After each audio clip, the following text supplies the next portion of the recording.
Hello everyone, how's it going? Welcome to my Wild Rift tier list for patch 4.4b. I wasn't able to do a tier list in the previous kind of patch with 4.4a because obviously I was away over in Korea. So I've changed quite a lot of things. Obviously, I've had two whole patch notes to basically go through to kind of change around the tier list in terms of, there were item changes, a lot of balance changes with champions as well. And it has meant that there has been quite a lot of changes with the tier list, a lot of champions going up, but also a lot of champions going down at the same time. A little bit of shift in the meta. Most of it is pretty much the same. Obviously, I'm going to go through the champions that have changed and talk about some of the champions that are really, really strong at the moment, and maybe some champions that are not so strong in the current meta.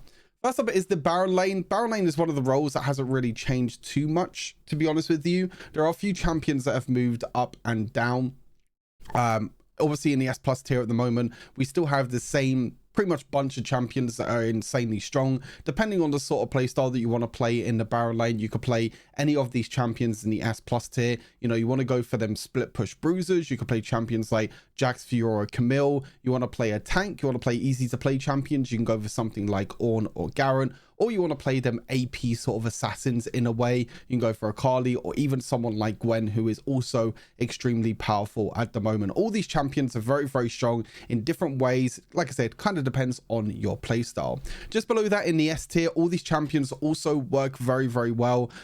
There's not really much difference between the S plus and the S tier in general. You still have some other decent tanks, champions like Shen and Malphite, which are all still really good tanks. Same with Sion as well. We still have the same sort of bruisers that are going to be up here. Obviously, Darius received a bit of a buff a few patches ago, and also Irelia as well received pretty huge buffs to her, especially with Trinity Force being buffed, which might make these some of these builds change ever so slightly.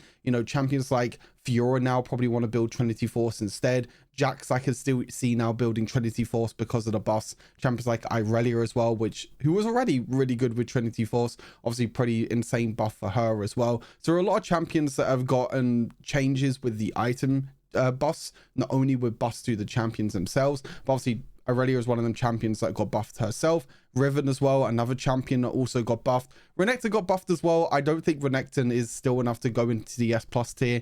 If you can get an early game advantage with Renekton, then I still think he's completely fine, and you could probably run away with the game if you really want to. With Kraken Slayer as well, probably one of the most dominant early game champions in the Baron lane, but he just falls off very quickly if you don't get ahead. But if you can get ahead, and if you know how to play Renekton, then he could definitely be insanely strong.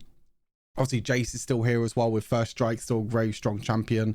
Aatrox as well. Pretty much all the champions, as I mentioned, is S tier are pretty good. I moved a couple of champions down to A tier. Champions like Yasuo and Yone, I don't think they're just as strong as the champions in the S tier. I think that both of them pretty much loses most of the trades most of the time against the other bruisers or Baron lane tanks or anyone like that. Yasuo did get a little bit of a buff. It was just to his win wall in general, which doesn't really do too much in the Baron lane. I think Yone and Yasuo can still both work very, very well. They're just a lot harder to execute and harder to master in a way, because there's so much outplay potential that you can make, and there's so many different techniques that you can learn with Yone and Yasuo, but it's a little bit more difficult to master. So that's why I've just kind of put both these champions down into A tier, but they both still work, very, very well. Teemo's still there, still fairly decent. Volibear is also fairly decent Baron lane champion. And also I moved some other champions down into the B tier, with obviously moving champions like Yone and Yasuo down. I had to move some other champions down that were not on kind of that same level. Dr. Mundo is one of them. A champion that's kind of struggled, I think, since the rework. He just he's just not really as tanky as what he needs to be. I think Dr. Mundo really needs some buffs, to be honest with you. There's not a lot of AP champions that get played in the Baron lane. I mean, if you're against AP champions in the Baron lane, then Dr. Mundo can do okay, but even then, Dr. Mundo is supposed to do well against AP champions, but again, he just still seems to struggle quite a lot of the time. And Pantheon as well, obviously more of a jungler than a Baron laner, but still finding himself in the Baron lane tier list in the B tier. And all these other champions are just not that great. Obviously, Kayle down in the C tier as well. Jungle, again, another role that has not really changed too much, to be honest with you. There are a few big changes, I think. One thing that hasn't changed is the OP champions really in the S plus tier. Kha'Zix, Evelynn, Shadow Assassin, Kayn, and Lee Sin. All these champions are incredibly strong. I don't think there are any champions that can really compete at the moment with these 4 really OP champions, just really strong, you know, assassins that can really look to carry the game if you can get that early game advantage. And even if you don't, even if you just farm up and get to a few items, you know, Shadow Assassin Kane can one-shot, Evelyn can one-shot, Karzik can one-shot, even Lee Sin as well. Lee Sin is a little bit on the more difficult side because you need to know how to actually play him and know where to dash and where to jump to at the right moments at the right times. But it's still, with the buff that he received a few patches ago, he is incredibly strong. S tier, again, champions that are still very good in the jungle that you can look to play, whether you want to play, you know, bruisers such as Volibear, who's very strong. Hecarim, even after nerfs, I still think he is very strong. He's just not going to be as much of a carry maybe as before. His damage has kind of been nerfed quite a bit. His tankiness has also been nerfed a bit, but I still think he is just insanely difficult to deal with and really annoying to deal with. And he does take a long time to kill, which means that you can sustain and you can still do a lot of damage in fights. Riven received pretty nice buffs to not only the Baron lane side of Riven, but also jungle Riven as well. Really nice to see Riven getting some buffs, because I think she's one of the most fun champions to play and also to watch at the same time. I think she's you know, very fun to watch and also play. Vines and Zhao still good. You know, all these champions in the S tier are still incredibly strong. I moved Nunu back up as well. Nunu received some pretty big buffs in the most recent patch, which I think has put him back up into the S tier if you want to play that more full tank style jungler, which is not really a full tank jungler really in this S tier or even in the S plus tier. You have a few bruisers that build a few tank items, but the next tank after Nunu is really Rammus down in the A tier. So if you want to play that full tank play style in the jungle, Nunu definitely one of the better champions to play up there. Obviously Fiddlesticks is still up there as well. Even after his hot fix nerf that he got a few patches ago, he's still incredibly good as well. A tier, obviously there's 2 big champions to talk about. Obviously Twitch, a couple of patches ago, not in 4.4b but in 4.4a, received really heavy nerfs that I think has not killed Twitch jungle, but it definitely made Twitch jungle a lot weaker than what he was before. I think Twitch jungle was one of the best snowball junglers to play in the meta.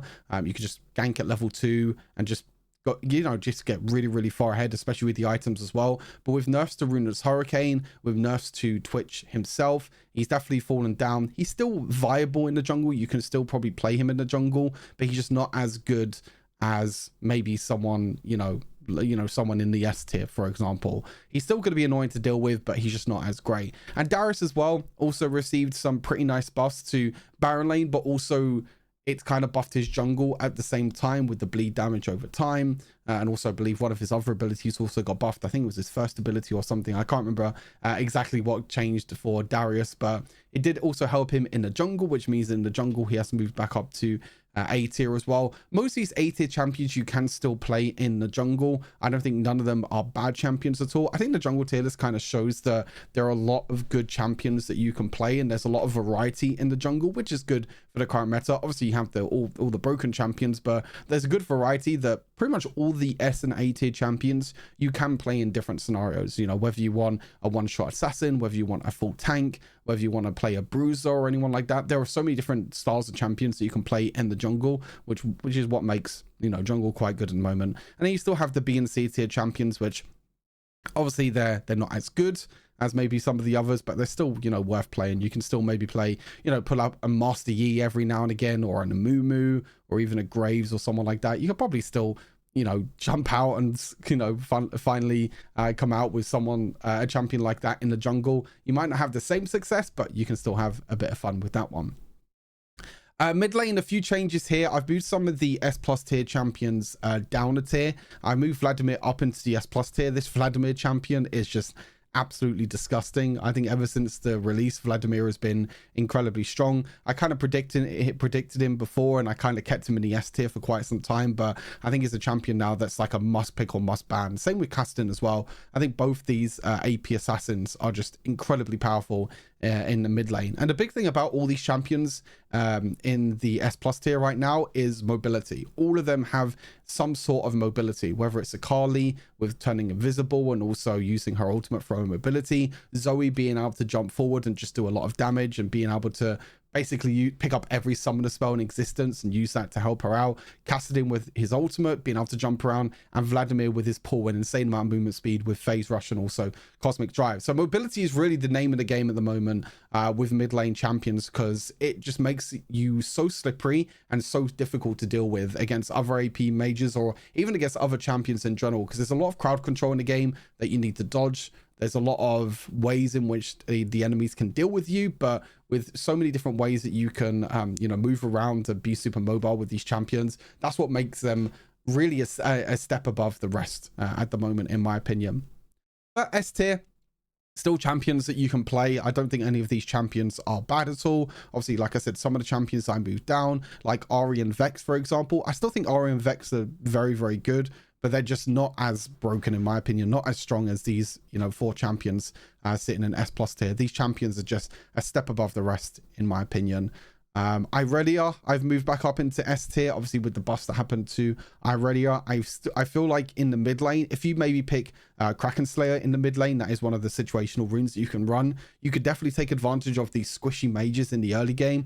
Maybe champions like Akali or Zoe, Ahri, anyone like that. If you know how to play Irelia and if you can play around her passive very well, then you can jump in and do a lot of damage in the early game and really take advantage of the early pressure and the early damage that Irelia can deal. A few other champions that I've moved up. Galio, I've moved up as well. Did receive a little bit of little bit of a buff in the most recent patch to make him a little bit more tanky, which is going to make obviously support Galio very strong, but also going to make mid lane Galio a lot more viable now as well, because the more tanky you are, the more easy it is for you to deal with champions in the mid lane, because obviously you are melee champions, so it can be a little bit difficult. Corki, pretty big buffs a couple of patches ago. I think Corki is incredibly strong right now in the mid lane. I think he was already pretty strong before, but he kind of fell off a little bit with the Bloodthirster changes and just Corki in general not being able to scale as well as other AD carries, but Corki still incredibly strong. Kai'Sa's still up there as well. It's still really, really good. And you have obviously some other champions here that you can play. Mages such as Ziggs and Orianna are still really good. Most of these champions here are mages just because of how strong, Luna's Echo, Crown of Shatter Queen, Deathcap are at the moment. Them 3 items as like a combination is just incredibly powerful at the moment. So that's why they're all, pretty much sitting comfortably in the S tier. In the A tier, you have other champions which can move up into the S tier. I think Akshan is a champion that if you know how to play him, then he could be very, very powerful, and you could definitely move him up into the S tier because he has a lot of 1v1 potential and a lot of outplay potential, but he is very difficult to play, so I'd only really recommend Akshan for players that actually understand his limits and understand how to play him. There are a couple of champions that I've moved down, Swain and Twisted Fate. Even though Swain got a buff, I just don't think Swain has the same damage and the same sort of outplay potential as some of the other champions in S tier. And Twisted Fate, pretty much ever since they changed Rapid Fire Cannon into this magnetic blaster, he's been kind of struggling. Obviously, Crown the Shattered Queen is a big counter to Twisted Fate as well because there's Spell Shield. Pretty much every AP mage in the mid lane is building Crown the Shattered Queen first or second item, and it pretty much removes all the outplay potential and all the kill threat that Twisted Fate has. And I think it's just very, very difficult at the moment to make plays around the map. You can still use his ultimate to your advantage and try and look to roam and make plays with your ultimate. But ultimately, I don't think the champion is just as much more of a carry threat as what he was before. Obviously, with like Rapid Fire Cannon and Crown of Shattered Queen not being added to the game, it's probably a lot more viable. But unfortunately, not anymore. Pikeman can still be viable. Katarina I've also moved down as well. Again, Katarina, very difficult at the moment. I feel like there's just so much crowd control in the game. Crown the Shattered Queen as well is a big counter to her because you're not going to be able to do as much burst damage as what you were before. And that's why kind of the meta has shifted ever so slightly, whereas some assassins can still work okay because they can build Crown of Shattered Queen at the same time, and they can also bait kind of the damage in the end or the proc of Crown of Shattered Queen. And some champions just struggle, a lot against Crown of Shattered Queen. Champions like Katarina and also Twisted Fate. B and C tier champions, obviously these are champions that I just don't think are that strong at the moment compared to the rest. Moving on to the dual lane, Ezreal got probably one of the biggest buffs I think ADCs have received in such a long time. Base AD buff, cooldown on the first ability, Trinity Force buff, Kraken Slayer buff. There are so many buffs to Ezreal that has made him incredibly strong. He is still a very difficult champion to play that relies a lot less on his auto attacks and relies more on his abilities. But I think with all the buffs that have come in with Trinity Force, Kraken Slayer, Buster Ezreal himself, I definitely feel like he deserves to be back up into the S+ tier. Obviously with Kai'Sa and Xayah still up there as well. I still think Kai'Sa and Xayah are both still incredibly powerful at the moment. With Kai'Sa, you can either go the AP or the AD build. Xayah, even though Bloodthirster did get nerfed, the nerf in my opinion is just not enough.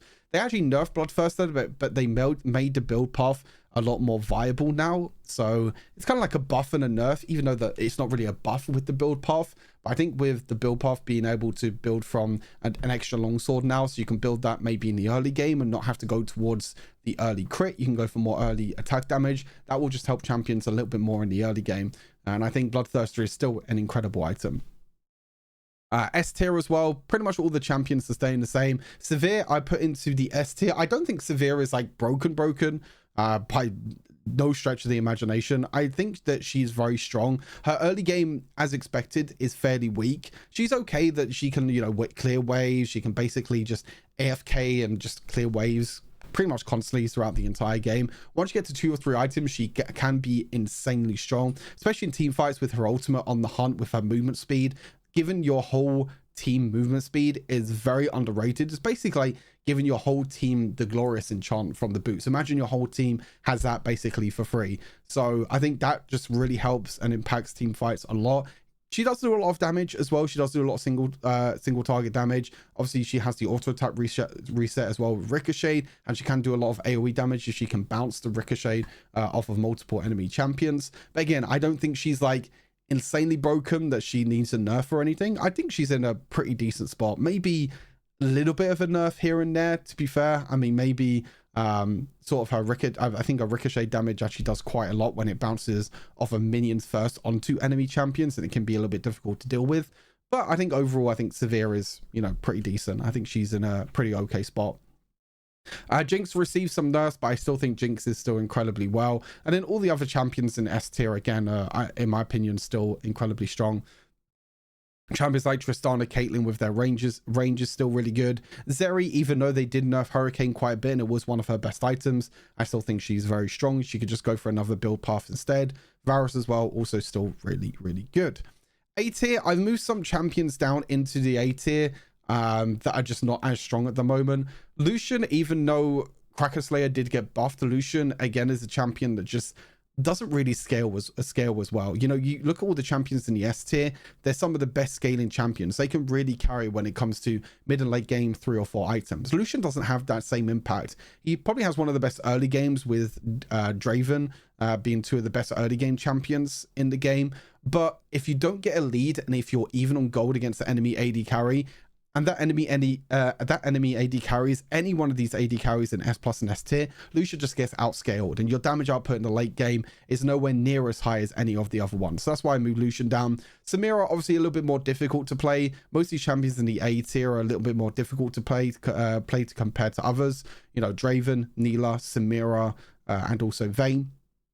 I think all these champions can work in the right hands, but are very, very difficult to master, very difficult to play. And Corki, again, even though he did get buffed, I still think, I think that Corki mid lane is better than Corki dual lane, because you can take full advantage of being able to poke and being able to take advantage of your range matchup as Corki, but you can still make it happen in the bot lane if you want to. Again, the buffs definitely helped him out a lot, be very, very strong. Twitch, Asher, Misfortune. These champions, again, are just not as powerful as the ones above. And then Senna Akshan still down in the D tier or C tier. The D or C tier? C tier. I was going to say D tier, but I don't have a D tier. Because no champion deserves to be in the D tier. Because D tier is just complete trash. Anyway, and no champion is complete trash. I mean, maybe there's some. But I don't think there's no champion that is complete trash. Anyway, moving on. I'm getting a little bit distracted. Support, last tier.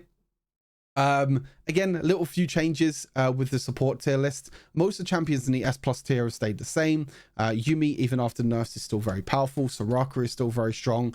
Pyke, one of the best carry supports in the game right now, is still really good. I think Karma is also very strong. I think Karma received a buff twice since I was gone in Korea. I think 4.4a and 4.4b Karma received buffs, so she's looking incredibly strong at the moment. Janna is obviously still very good even after the nerfs. I think her rework in general has made her incredibly powerful.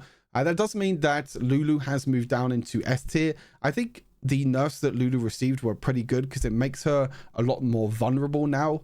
Where like if she steps a little bit out of position, she could be very vulnerable and take a lot of damage. They reduced her armor by quite a lot, and also the shielding is still obviously a pretty big nerf as well. Just getting less shielding in general means that you're not going to be able to shield as much to yourself or to allied champions. The big thing with Lulu is her ultimate though. Just giving your ultimate and extra HP to an ally is just very powerful. But Lulu as herself can be very vulnerable now, and she can be a little bit on the weak side. If you do get caught out, she can be very difficult. Obviously, we have the other, kind of tanks in the, tank engaged champions in the support role that are still really good. Nautilus, Thresh, Alistar, Leona, Rakan, all of these are still really good. Nami and Lux also can work very, very well. A tier, again, champions that are still okay, but just don't maybe work as well. I think Sona can still be pretty good. I'm pretty excited for Sona's rework. We'll definitely have to give her a try when Sona rework comes out. Obviously, Galio with the bust that happened, making him a little bit more tankier is going to be quite nice. Ashe and Senna, if you want more carry supports, can also work out very well. And then you have the B and C tier champions, which are just not going to be as great. But that's pretty much everything for the tier list. Again, I've moved quite a lot of champions around. There are some champions that maybe deserve to be in higher tiers or lower tiers. If you feel like there's a champion that you think should change, or you think that there's, something that you have a different opinion about, please let me know down in the comments. I always read and reply to the comments. I mean, everyone kind of knows that by now. I always make sure I read through all the comments, either react to them or reply to them, depending on what the, what the comment is. But yeah, that's pretty much everything. I'm going to be back to regular content probably over the next few days. I'm slowly starting to recover. As you can tell, I was able to talk for 20 minutes consistently. I feel my throat a little bit, but I definitely feel like I'm improving a lot health wise, so it's probably going to be more streams, more videos. I think I got a lot of test I got a lot to test as well. Again, I missed pretty much 2 whole patches, so I got a lot of tests, a lot of champions to play. I think I've only played like 50 games this season. I played like no games. I think I'm still diamond this season, but it happens. Sometimes the business and everything, the busyness on my schedule takes over. But still, overall, really enjoying the game. Hopefully you all enjoying the content as always. Make sure you like the video, subscribe for more content, and yeah, that's pretty much everything for the tier list. Let me know what you think, comment down below, and I will see you all in the next wild video. Peace.